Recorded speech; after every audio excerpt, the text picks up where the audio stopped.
Hello everyone, and I guess welcome to what is now the third in this series of Meet the Dons Trust Board, which we thought we would do because none of us can meet in person, and you can't come and find us in the kiosk on match day.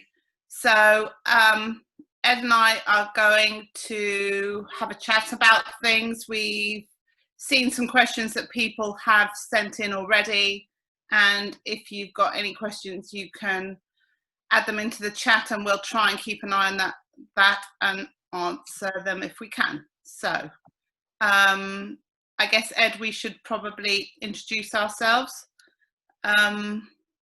So gentlemen first, what do we think? Right, why not? So good evening everyone, I'm Edward Leek. I've been on the Dons Trust Board for about a year and a half. I first started as a co-optee to work on the stadium finance and then stood for election around about this time last year. And so I'm in the middle of my 2-year term as an elected Dons Trust Board member. I'm an accountant and a finance director by trade. And I've really been spending most of my energy and efforts on the Dons Trust Board working on finance matters and mainly to do with Plough Lane, the new stadium. Right, so I'm Anna Kingsley and I am coming towards the end of my 2-year term on the Dons Trust Board. I, like Ed, sit on the PLC board as well, and I'm also sitting on the operations board trying to help plan all the other logistical thinking around the stadium, such as carpets and kitchen fittings and ceiling tiles and stuff like that. So Ed, where do we begin? Maybe we begin with the news from yesterday that wasn't very encouraging. Yeah, there's been quite a few questions about this. So for those that missed it, the EFL, I think, has just come out with a statement as well. It's about the government's announcement about the new measures on coronavirus. And it looks very much as if the trials which have been going on at a few league clubs up and down the country to let up to 1,000 fans in are being stopped for the time being. And really, I mean, as we speak, we don't really know when fans will be allowed back into the ground. No, but they're saying probably not before March, isn't it? Aren't they? Yeah, well, if the new measures are in for 6 months, then yeah, that takes us through to March. Yeah. So I guess the kind of questions we've been receiving are, well, what does that do to the club's budget, and what does it mean for watching football? So I guess in terms of the budget, I mean, first of all, the club set a very, very cautious budget for this year. Thank goodness. Yeah, and so we weren't counting on huge amounts of, or hardly any ticket revenue actually in the budget. What we are counting on absolutely is people buying debentures, which are 10-year debentures for the new stadium, and also, if they can, non-refundable season tickets, which gets you priority to get into the ground when fans are allowed. Yep. If there is no football or no fans allowed until March, then those very generous people are effectively donating a big part of their season ticket to the club. And do you want to just run through the latest numbers we had from? Oh yes. So let me see if I can bring those up for you. So I think as of today, our total sales figures are just over 3,000. So we set, didn't we, a target, quite a. We're nearly there. We're not there yet, but it's encouraging. Although obviously we set quite a low bar, I think. So if we don't hit that target, we're in trouble. Is that right? So let me think. So we've got something like 775 of us have bought debenture seats. 908 of us have bought debenture seats plus non-refundable season tickets. And 1,352 of us have bought non-refundable season tickets only. So that takes us just over 3,000. So that's great. And just to remind everyone, I guess, where we got to, I think we're on phase 4 now, which means that existing season ticket holders have had their chance, their priority, and I think Don's Trust members who aren't season ticket holders, together with people who invest in the bond and people who bought shares through seeders, are part of Group 4. So quite soon after that, the tickets will go on general sale for other people that want to buy them. So it's really important if people can afford it and if they want to help, that they carry on buying non-refundable tickets and invest in debentures, which guarantees their seat for 10 years in the new stadium. Yes, and I guess the hope is certainly around Wimbledon that people who haven't previously bought season tickets will buy into the excitement of the stadium.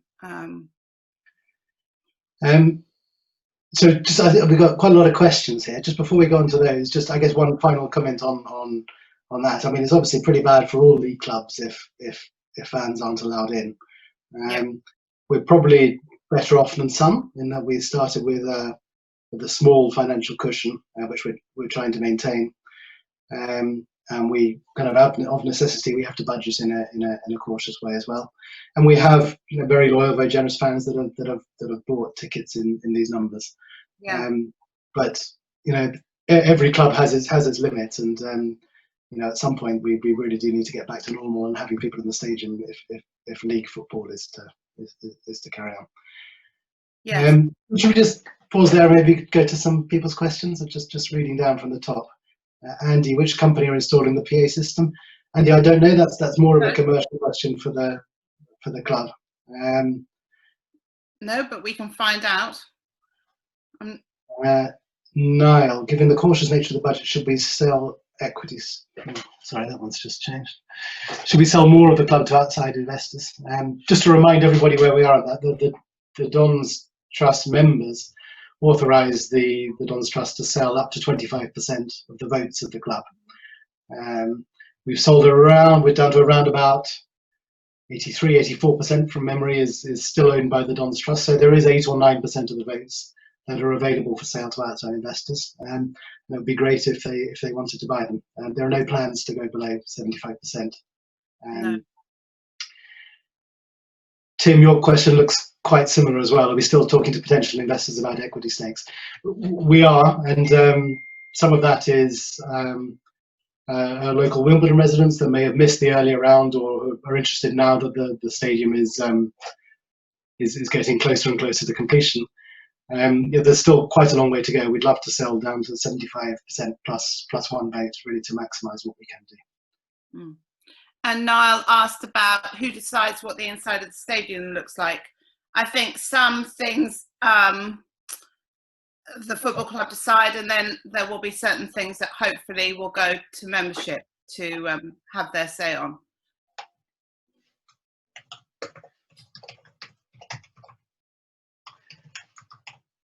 What is the debenture? And do you know this? What's the target if we've sold 3,000 but not hit the target?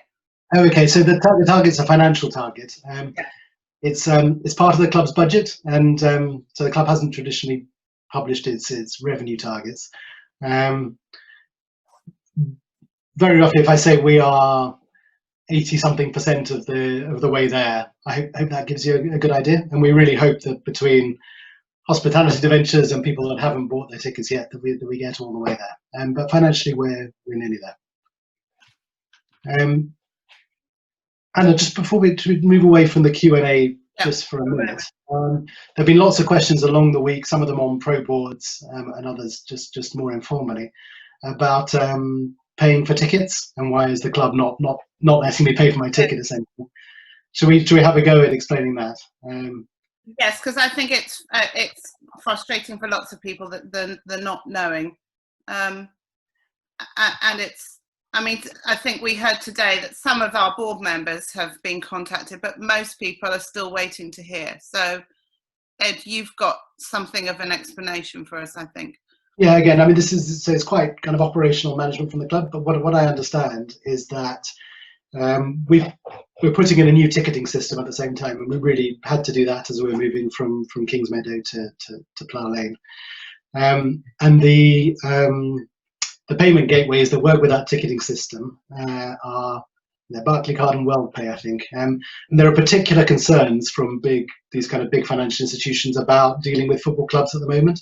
And I think their real concern is that if the season is cancelled or if people aren't allowed to go and watch football, that the credit card companies themselves might be on the hook for refunding people lots of money. So we've explained to them our policies on non-refundable season tickets, but so far no joy. What I think we're going to do, what I understand the club's going to do, is in the next week or so is put up a workaround involving different payment methods. I think PayPal and direct debit are the two I've heard so far, right, which will allow us to start collecting money from people and allow them to use their credit card and the other payment means that they wanted to. So please don't give up. Thank you for your patience. It's really important that people that have reserved tickets and booked them follow through and pay for them. Yeah. Right, should we take a few more questions, maybe sticking on this theme about the tickets and the stadium? Let's have a look here. So I guess, so Niles asked a question about the PLC board and the football club board. I guess all of that is up for discussion as part of our strategy review, isn't it? Yeah, so at the moment, no, I mean, this is fairly well known. I think that the PLC board is dominated by nominees of the Dons Trust, and there are two non-executives who are Ian McNay and Mick Buckley. Yeah. Mick was until very recently on the football club board as well. Yes. And then Joe, the chief exec, also sits on the PLC board. Yes. So that's that. There are quite a lot of talks. I don't think we can get into it tonight, but about possibly reviewing the governance and reviewing how that's made up. And I think kind of watch this space, and I think there'll be quite a big debate with members about that anyway. But that's how it's structured at the moment. Should we just stick maybe just to questions about the stadium, so we and tickets, so we can. Yeah. So here's one from Martin. Is there any strategy for the non-match day event spaces? Yeah, yes, there is. There's a very detailed strategy.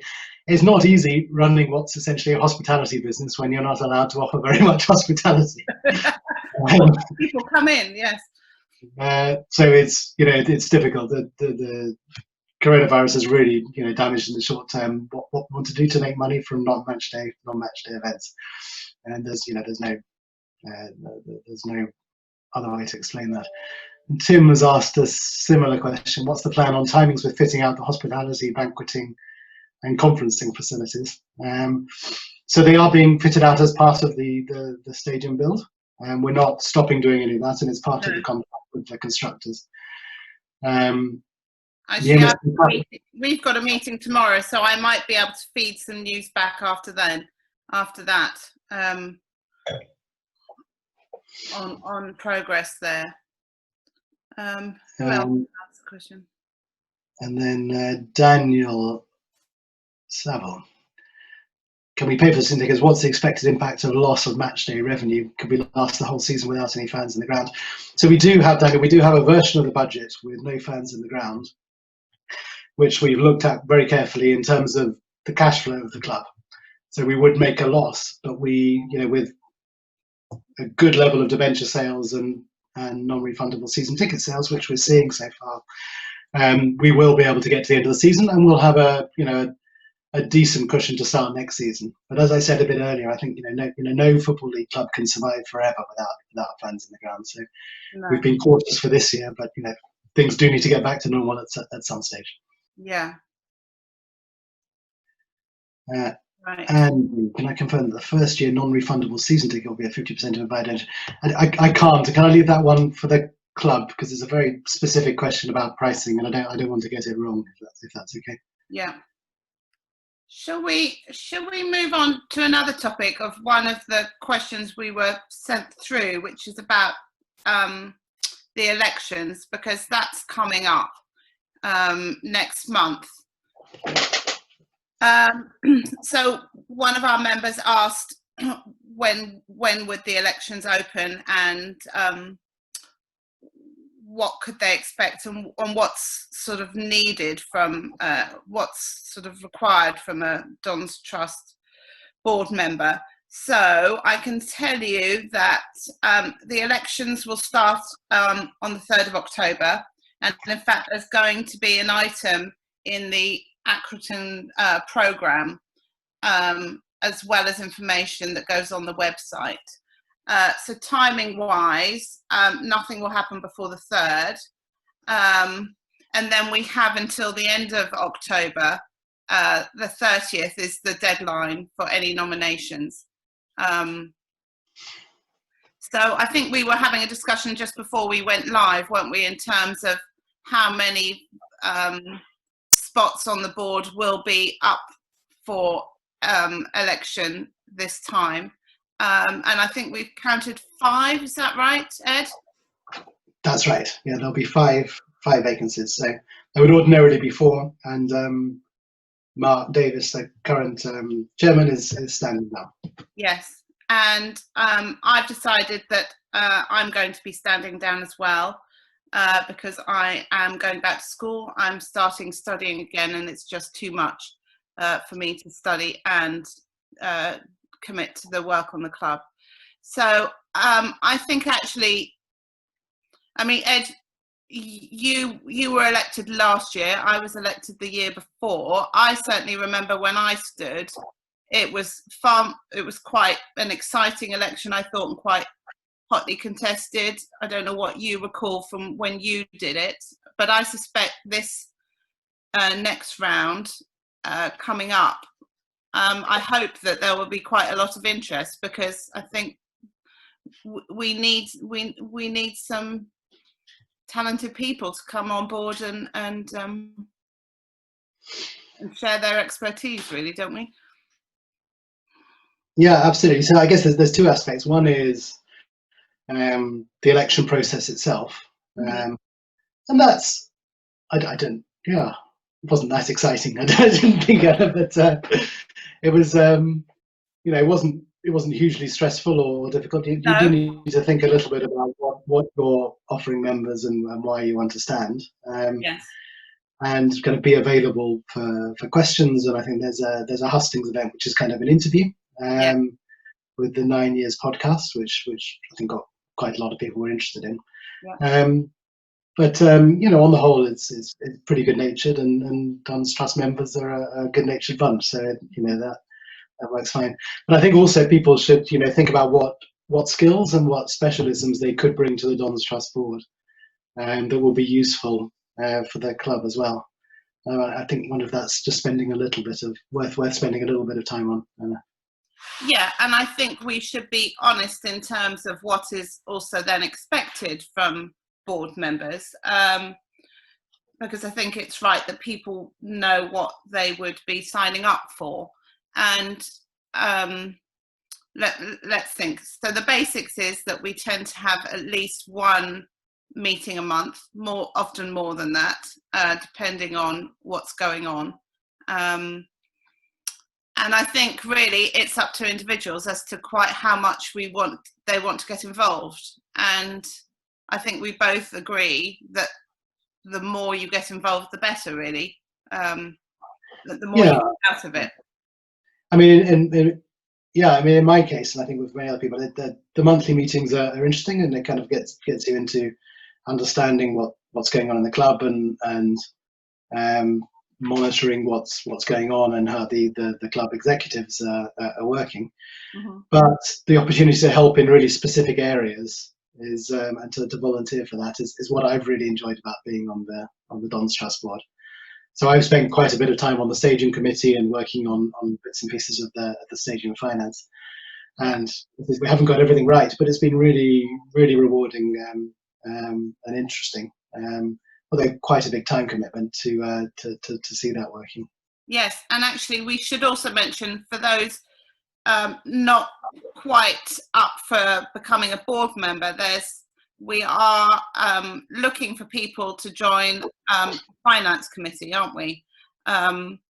Who can help us oversee all of the financial strategy that's going to be involved once the stadium actually gets up and running.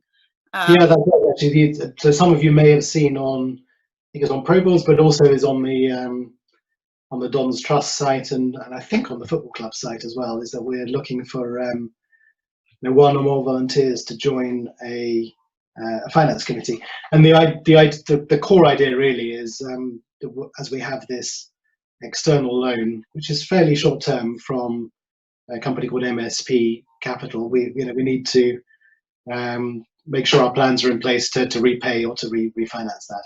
And so really it's kind of the first year to 2 years of that to make sure that we're in a good position to refinance that. So people that have skills around real estate finance, real estate development, but also very specifically lending for smaller companies, which AFC Wimbledon is. Please do get in touch, and those kind of skills would be really useful over the next year to 2 years. Mm-hmm. And there's just a very topical question from Niall: who will choose who joins the finance committee? It's the Don's Trust board, Niall. Yes. So there isn't a makeup of it yet. I think we'd like to see who, if there are qualified volunteers, and then it'll be a decision for the board as a whole, I think, to set up the finance committee. It is absolutely an advisory committee, so it doesn't take decisions on its own. It reports back to the boards who are responsible, back to the members and to the company for the decisions they take. Andy's off topic a bit of elections, I guess, Anna. What else can we say about elections? I suppose, well, we've been having virtual meetings, haven't we, since goodness knows when. So there's no demand on being local to Plough Lane. You can be a fan from anywhere in the world, I guess, as long as you've got time. We had a couple of questions in advance from Chris Stewart on the topic of elections. Yes. Are either us planning to stay and stand again? I think you said you're not. I'm not. No. It's a long way away for me, so I haven't really thought about it yet. I do think that 2 years actually feels quite a long time to be, a volunteer on a board and give up your time and put your effort in. And there's absolutely nothing wrong with working hard at it for 2 years and then standing down. Yeah. Although we have discussed, haven't we, on the board, not that we've moved the conversation forward, whether or not whether 2 years is actually too short a period, and maybe we need more time to bed in. But at the moment, the time commit would be for 2 years. Yeah. And Chris also asked if there should be some kind of pledge of allegiance or a kind of a statement that you're passionate about fan ownership in order to be a candidate in the elections. Yeah. I don't think there should be. I think that the qualification for candidates is deliberately wide, so it's open to as many people as possible, which is that you're a member, essentially. Yeah, that you're a member and that you're properly nominated by 2 people. Yes. And I wouldn't want to prejudge any kind of discussions and debates on any aspect, really. As long as if people are elected, then they should be heard. My experience, and maybe you'll agree, Ed, is actually we're all quite a nice bunch of people. It's not a contentious group. There are no fisticuffs, but some of us have different views, and actually that's the strength of the board, really. What we don't want is everybody, necessarily all agreeing from the get-go. I think it's a good thing that people have different perspectives. But as for whether or not they should be passionate about fan ownership, I suppose the key word there, I think, for Chris is passionate, and who determines how passionate is appropriate level of passion. But I suspect most AFC Wimbledon members, fans and members of the Don's Trust, if you're a member of the Don's Trust, by the very fact that you've signed up and you're a member of the Don's Trust, suggests to me that you are supportive of its general ethos. And as you say, stand and, hope to get elected. And the most popular candidates will be the ones who end up on the board. Right, I'm just looking at the Q&A. Yeah. There are a few questions. Maybe we should just take the ones which are vaguely related to elections. Right, just sorry, yes, let me have a quick scroll down. Mark Davis's big shoes to fill, so who is likely? That is a tough one, isn't it? No, I suppose we can just explain what the process is, or at least I've only sat in one Don's Trust board meeting where the chairman has been chosen, but it's a decision for the board. For the board, yes. So the candidates for chairman or vice chairman, I think they nominate themselves. Is yes. that right? Yes. Yes. And then the board chooses who it wants to be its chair and vice. Yeah, but I absolutely agree with Andy. Mark is going to be a hard act to follow because he's been so committed, hasn't he? Yeah, and there's a similar question from Chris Stevens. What's the process for replacing Mark? Are the normal elections used to find a person willing to take on that role? So Chris, at the moment, with the constitution that we have and the way that the elections run, yes, the chair has to come from the Don's Trust board, which is elected. Yeah, are there other ways of organising it? Is what the Don's Trust board does and what Mark's done over the last few years, is that the right model? That's a debate which I think we all need to have. And there are other models where the Don's Trust board is much more supervisory in nature and doesn't really get involved in the executive running of the club so much. And that has pros and cons. Yeah, it costs more money if you have more people being paid. But also it's a more professional approach possibly. Someone who's anonymous, sorry, slightly changing the subject, but going back to the finance committee, they're suggesting when it comes to finance experts, can we actually try and identify people? I think it might be good to be proactive as well as inviting submissions. And yes, absolutely, I think that's right. Yeah, I mean, Graham, I guess, is a good example of that. So Graham Price, who's been observing, I think, some of the PLC board meetings, was one of the organisers of the Plough Lane Bond, and the Don's Trust board on occasions, and also the PLC board have invited Graham to come to meetings, and he's been very helpful. So we are open to that, and we certainly are very, very open to to good advice and to people that want to get involved. But there is a voluntary nature to a lot of things that happen at the club, and I think that's also important. And I've always been surprised by the very high quality of volunteers every time we've announced different roles, and not always finance things, but it's a really interesting group of members and group of fans, and people do step forward. It would be a real shame to lose that, I think. Yeah. Let's see if we can answer a few more. Now, Chris had a few more questions, didn't he, that he put forward before. Let's go back to those, shall we, maybe? Now, I think he had one question, didn't he, about what's the Don's Trust Board policy on commercial contracts between AFC Wimbledon and any of its employees, contractors and directors? And then the second part of that question, do we think such contracts should be disclosed to members? So I don't think we have an official policy on this, do we? No, we haven't found one anyway in the day or so since Chris asked the question.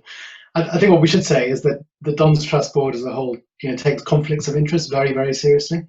So all of the board members have to make a declaration of interests, and we do ask questions of the club executives and employees, when there are possible issues of conflicts that come to our notice. So it is something that we are interested in. And the other thing that's really important, and we really are zealous about, is making sure that things are good value or the best possible value for the club. Yeah.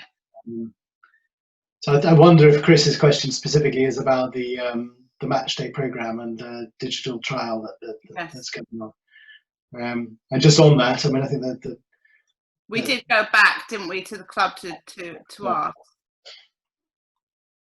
And it's pretty clear that there weren't loads of people, or there weren't any other people actually offering to run a digital offering. And the model for the trial period, at least, is on a revenue share, which is quite favourable to the club. So it's a good deal for the club, and there's absolutely no question of conflicts or of anything untoward.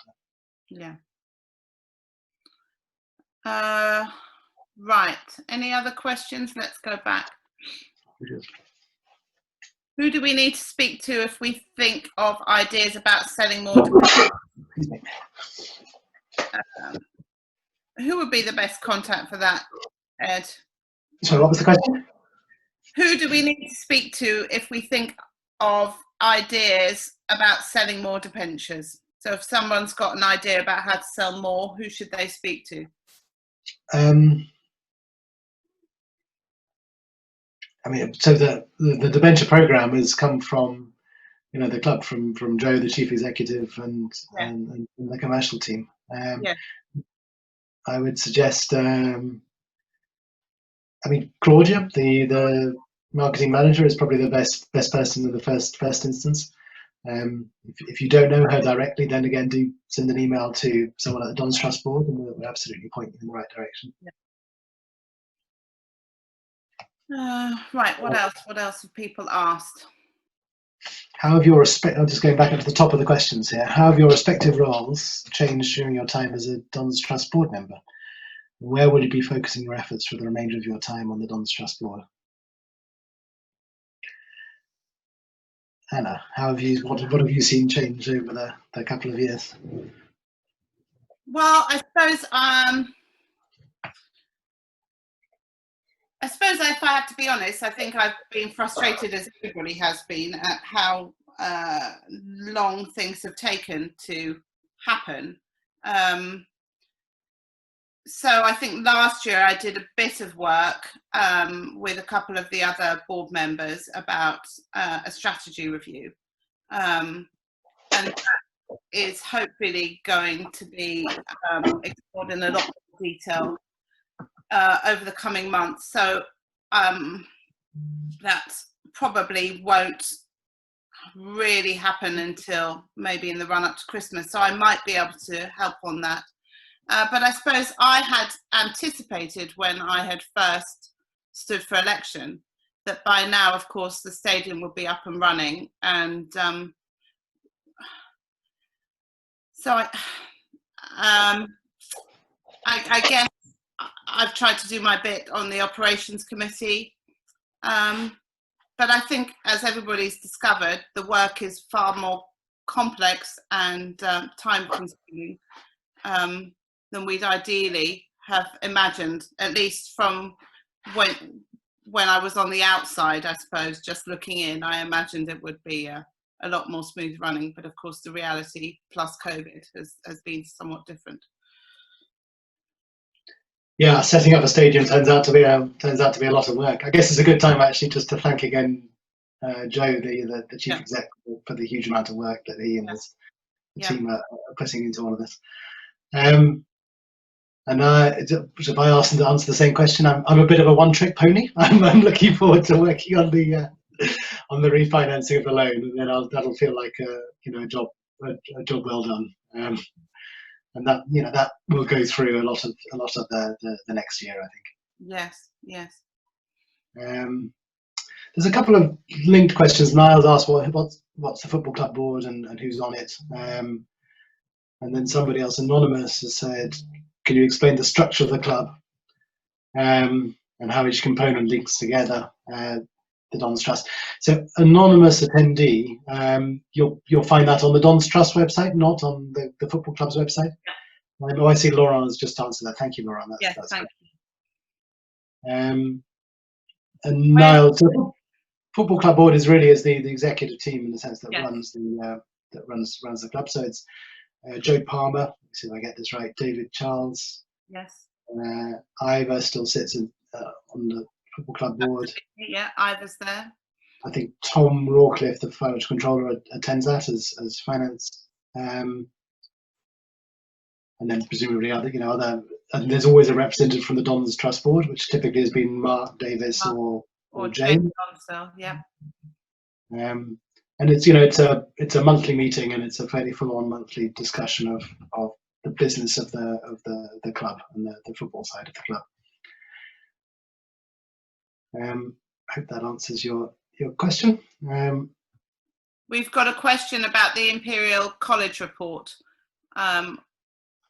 Oh, right. So I think, Tim, the decision was, yeah, absolutely, we're going to share it. It just needs a bit of tidying up, and there are one or two things in there which are just maybe need a little bit of anonymizing, and it's absolutely not about hiding anything from the members or distorting what was said, but it's just so that it's absolutely relevant and not, I guess, overly critical of individuals, where it doesn't need to be. So the idea is that certainly the slides that they presented to the Dons Trust Board will be shared. I think the intention also, and I'm correct if I'm wrong, was that the full report be shared as well. Yes. But just that we take care to make sure that when we share it, it's absolutely appropriate, and it's not unfair on anybody. But I think we were incredibly lucky that the Imperial College team did this. I thought they posed them quite. They did a very intensive job, and they posed some quite challenging questions. So, it's absolutely right that the membership see it. There's an interesting one from Luke. What have been the pros and cons of working remotely? Oh gosh. Well, I hate it, to be honest. I really hate it. It's very strange having long meetings where you can't. There's no real interaction with other people in the room, and the little side conversations and getting to know people properly as you debate issues with them you really miss it when you're sitting on the end of a telephone for 3 hours at a time. But I can't think of any pros really, except it takes a bit of time. But, nobody has to commute anywhere. We can all eat our dinner. I guess nobody has to bring a packed lunch. What other are the pros? I guess. I suppose in one sense it's more inclusive, isn't it, going forward? And Jane had an interesting point to that in our last meeting, that it's for people who live further away or who just don't have that amount of time, they could effectively do a good job on the Dons Trust Board remotely. Exactly. So I imagine even when we go back to meeting face to face, we will always have the option for people to dial in. I suppose it does mean that you've got no excuse if you're on holiday. You can still join in the monthly meeting. But I'd rather it be face to face. We used to meet, didn't we? We used to meet at King's Meadow, and then we briefly met in Wimbledon in one of the pubs, and then I guess going forward we'll be meeting at Plough Lane potentially. So there's one from Chris about the stadium. Will the first team be able to play at Plough Lane once completion is finished on the 25th, or are there safety hurdles to overcome? So as I remember, there are trial events, test events that have to be completed. I don't know, Chris, what the first game, obviously it'll be behind closed doors. I don't know for sure what the first game that we'll play there, but it won't be immediately after the 23rd or 25th of October. It'll be a couple of weeks later. But I think as soon as the club's certain, I'm sure they'll be telling you very, very quickly. Yeah. What else have people said?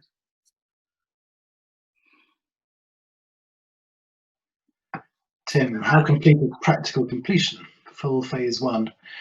Pretty much. There are one or two things that we're carving out of the construction contract to be completed at a later date, but nothing that affects, certainly nothing that affects playing behind closed doors, and actually nothing that would affect playing with limited capacity as well, if we can. the other, I'm trying to think what the other things are. My mind's going to be blank. There's a big barrier wall that needs to be put in place between our site and the neighbouring site, which won't be ready for the 23rd of October, but will happen after that. Have you been down there, Ed, recently? But a couple of months ago. I'd love to go again. Actually, I was absolutely blown away by. So this is going to sound like terrible propaganda. I was really blown away by the stadium. It looks fabulous. I know. I drive past it and we crank our head to see what we can see, but I think it'll be amazing when we finally get to go in. Yeah, well, I was encouraging all the other Don's Trust board members to make sure they got their tour, so they can really understand the scale of what's been done and the amount of work that's gone into it. But it looks great. I mean, the big main stand, the west stand, will be terrific. I haven't really seen it when the insides have been or getting a nearer completion, so that would be quite different. That would be great, won't it? And then the bowl of smaller stands, but actually still quite decent size temporary stands, or semi-permanent stands, I should call them, all around the other three sides. That bowl is nearly complete. Actually, it's really coming along quickly. So that's great. It's going to be so exciting when it finally opens. Right, what other questions? Do we have a plan B in case people who signed up for non-refundable season tickets, debentures, etc., don't actually want to pay for it in light of government's announcement? So, Tim, the answer is not really. We need the cash. It's great that people are reserving tickets. In an ideal world, we'd have been able to take payment immediately when people were reserving it, but because of all the work that was going on the ticketing system and all the uncertainty actually about and the debate about the different configurations of season tickets and debentures that we were able to offer, this is the world that we're in. So we absolutely do need people to follow through on their reservations. We can't force them to pay if they've changed their mind. It's a real shame, but that's just where we are. Who else is on? Let's have a look. Sorry. Let's see who else has got a question.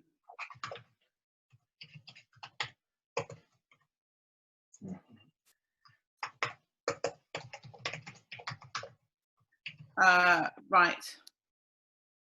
Do we know why other clubs are able to take money from their fans for their season tickets? Can we learn from them? So look, I'm not on the detail of the ticketing system and the payment gateways, so I don't know what our specific issue is. I know it's not just AFC Wimbledon that's been affected by this. I suspect it's with a new setup and a new ticketing system and new connections to payment gateways, things become more difficult.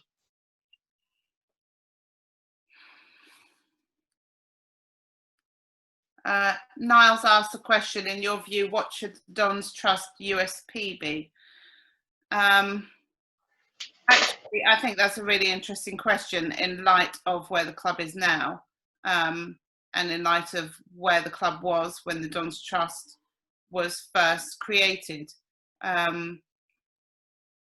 Obviously, fan ownership has to be a huge part of that, but I think that's going to be part of the strategy review, isn't it? And something maybe for all the members to be reflecting on. Yeah, I mean, as it stands, the Don's Trust is it's the owner of the club, which in itself at our level of football is pretty unusual. But it also is the body that brings together people that are interested in professional football in and around Wimbledon. And so it has a huge role, and I think it's great that more and more people have started joining as well.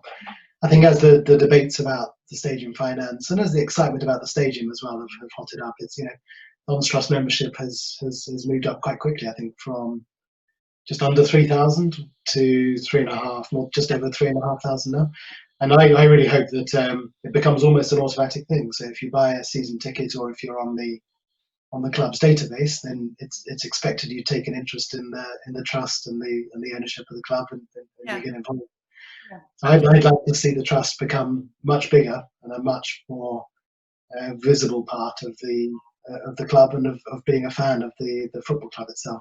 Yeah, I think that would. We can imagine if we had 7,000 members, 8,000 members, of whom 5,000 or 6,000 had season tickets. It would be then a really, really powerful position, wouldn't we?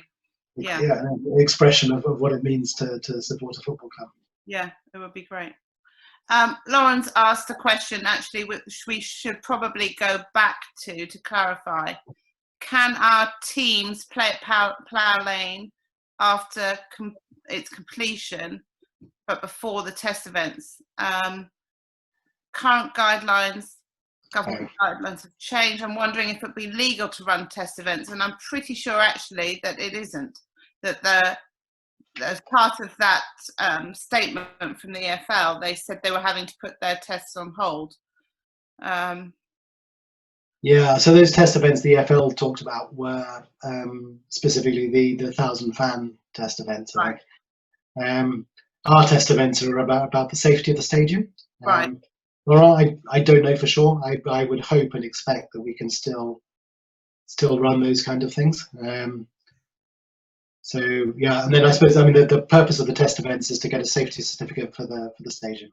Right. I would imagine, I don't know for sure. We have another stadium committee meeting on Friday morning. I'll find out then. But I would imagine we can still jump through the safety hoops. But obviously, it's pretty new news, the new restrictions. So I no promises at the moment.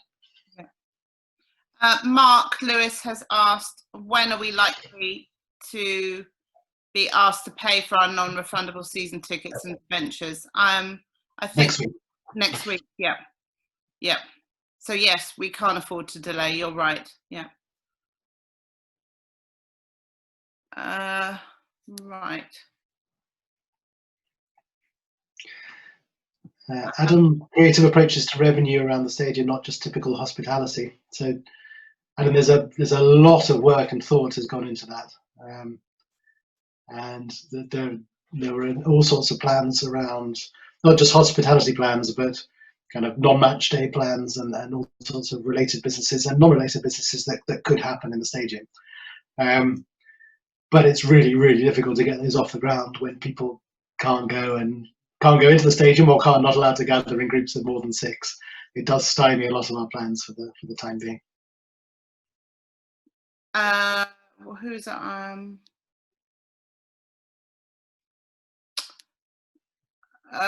Andy's asked about watching iFollow.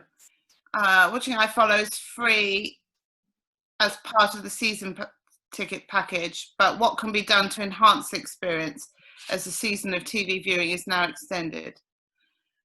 Examples: Man of the Match award hosted by Ivor. I'm sure he'd be very up for that, don't you think?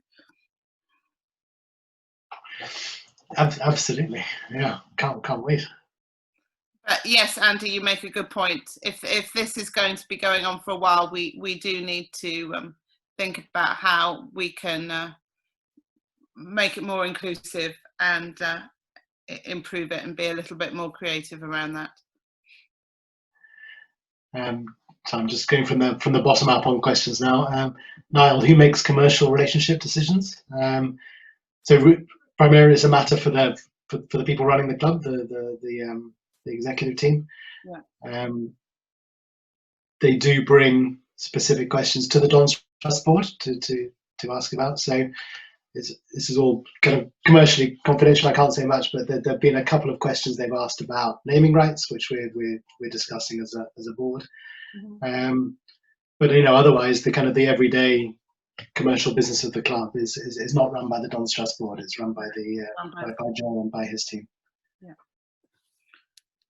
There was another question, wasn't there, about naming rights, but I suspect there's not.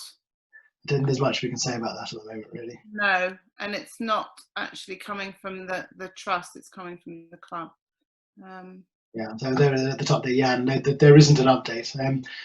We're working very hard on it, or I'd say the club is working very hard on it. There's nothing we can tell people at the moment. It's not an easy environment to be selling naming rights for a stadium, obviously. Yeah. Tim has asked a question about whether or not the pub and the club shop at Plough Lane could be open to generate revenue before crowds come back. I suspect absolutely they can once they're up and running and fitted out. And Yeah, I mean the aim of the stadium is that the pub is open every day, and the club shop is open as well. Yeah. Now, again, with these restrictions, is it worth opening the club shop? Probably, because it's open every day in centre courts anyway. The pub, who knows? We'll have to see when we get. But the aim is in normal times that there would absolutely be life and things going on around the stadium, every day. Every day, yeah. Have you been to the club shop in Centre Court, Ed? Yeah, I have. I bought my masks. I bought a football, and I've got to go back and buy some kits in a couple of weeks. So, yeah, that's quite good. It's actually great that there's a bit more presence in Wimbledon town centre.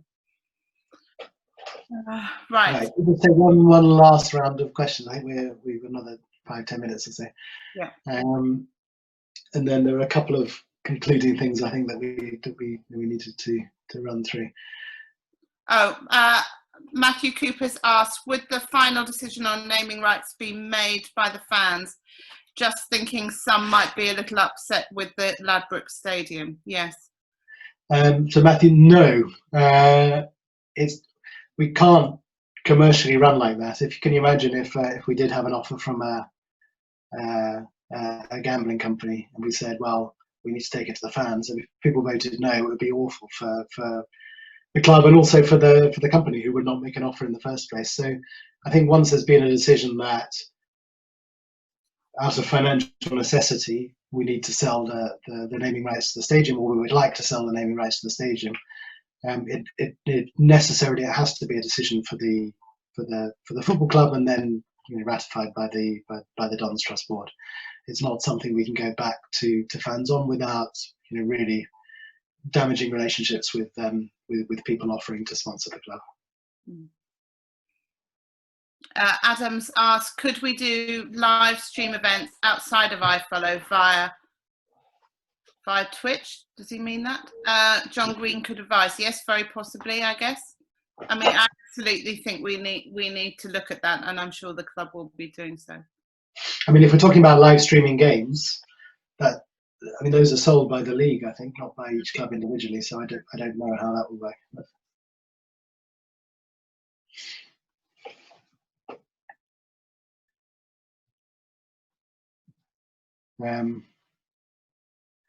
Right, and lots of other questions about fan ownership and the yellow and blue plan, which it's very specific about a manifesto. I don't think we've really got time to do it justice on this chat here. It's an impressive group of fans, and I have read some of it, and I would probably endorse most of it. Anna, there were a couple of questions from Chris Stewart I thought were quite nice as kind of a way of summing up, actually. Yeah. So Chris, if I can find my crib sheet, Chris asked, maybe you could remind me what the questions are, because I can't find them. He asked us what we're most proud of doing and what's been our biggest mistakes that we've made so far. I suppose I could start, I suppose, in terms of well, I don't know if it's a mistake, but it's a regret, I suppose, that I, for various reasons, have not had as much time as I'd like to get more involved with some of the sort of subsidiary works of the Dons Trust.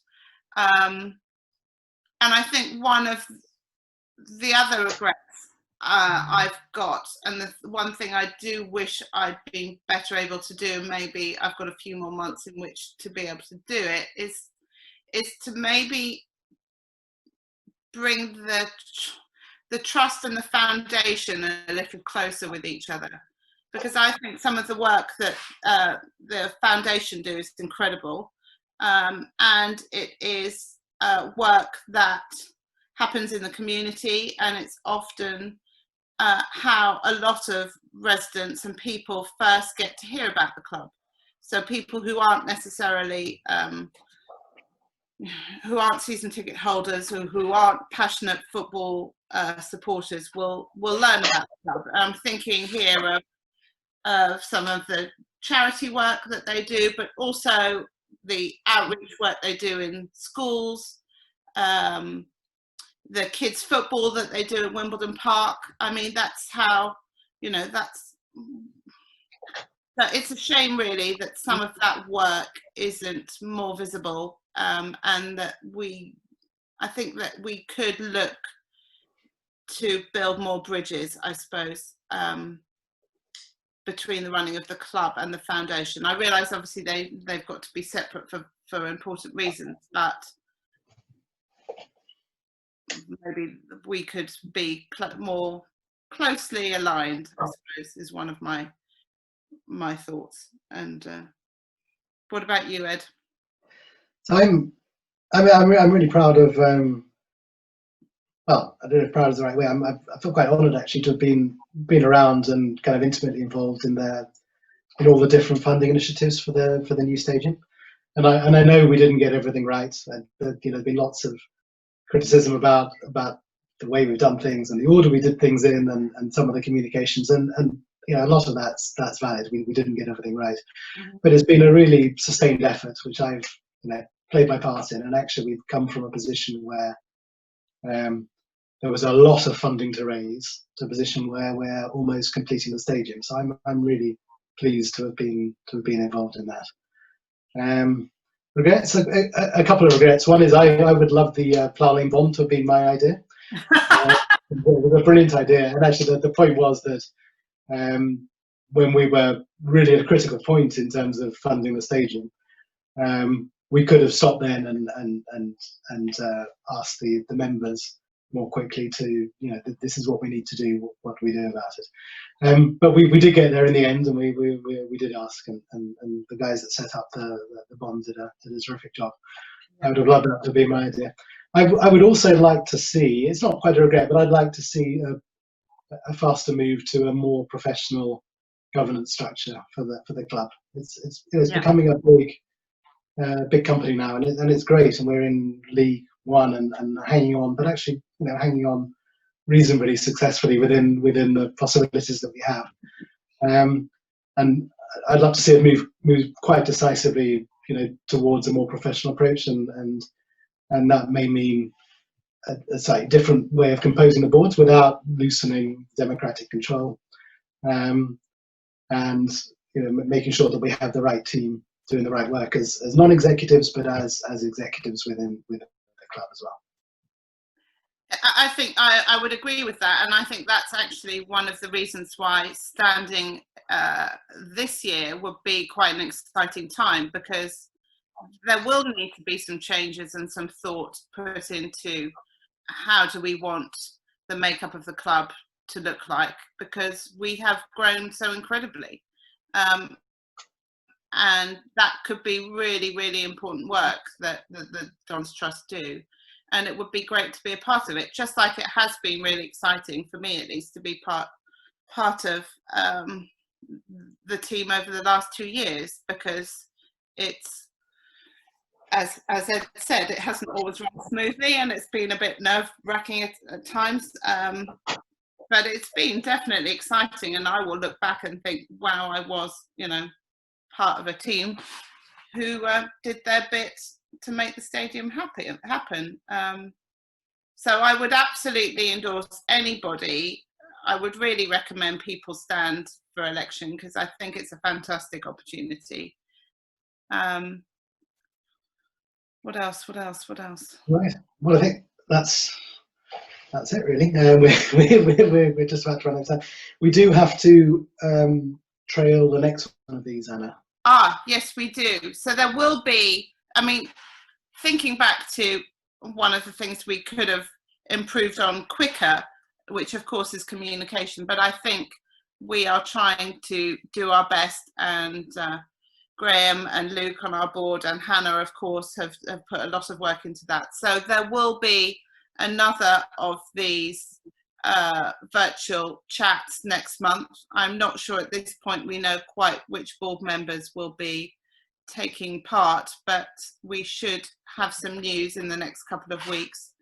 And the hope is that we can keep doing this and keep engaging, and we will make attempts to answer some of the questions we haven't been able to answer. I think Hannah's trying to do her bit as well there, so thank you, Hannah. But we will, over the next day or two, try and get back to people who've asked us questions that we haven't been able to answer. Yeah, and if we just pop our emails, and I think our emails are in the chat box somewhere, but if we haven't answered your question, it's not discrimination. It's just we haven't got it. Yeah, please do email and ask questions, and we will both try and answer as best we can. Yes, so thank you for bearing with us, because I am certainly not the most technically minded of people. So Ed, you and I might do this again before the end of the year, who knows, but there'll be certainly 2 other members of the team doing it next month. So I think here we say goodbye, right? And if you want to get involved, it's a brilliant experience. It's a brilliant club to be a part of. Yeah. Do stand for election or volunteer for other things and do your bit for the club. You'll love it. Yes, I should say that those of you who are interested can, of course, contact the board members who aren't standing for election, or me this time because I'm standing down, or Mark as well, who's not standing again. So if you do have any thoughts or doubts or want to run anything past any of us, please do get in touch. I remember when I was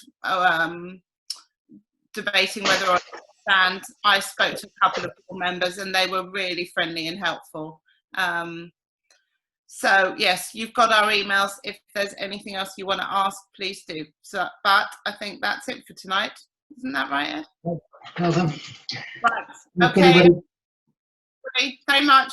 Bye. Yeah.